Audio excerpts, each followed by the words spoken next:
حدیث سورت الدعا۔ شروع اللہ کا نام لے کر جو بڑا مہربان نہایت رحم والا ہے۔ آفتاب کی روشنی کی قسم اور رات کی تاریکی کی قسم جب وہ چھا جائے۔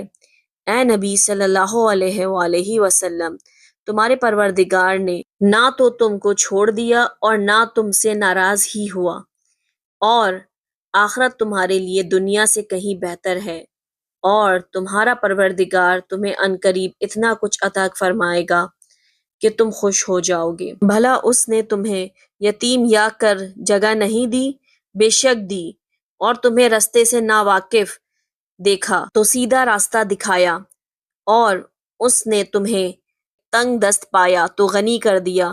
تو تم بھی یتیم پر ستم نہ کرنا، اور مانگنے والے کو جھڑکی نہ دینا، اور اپنے پروردگار کی نعمت یعنی وحی کا بیان کرتے رہنا۔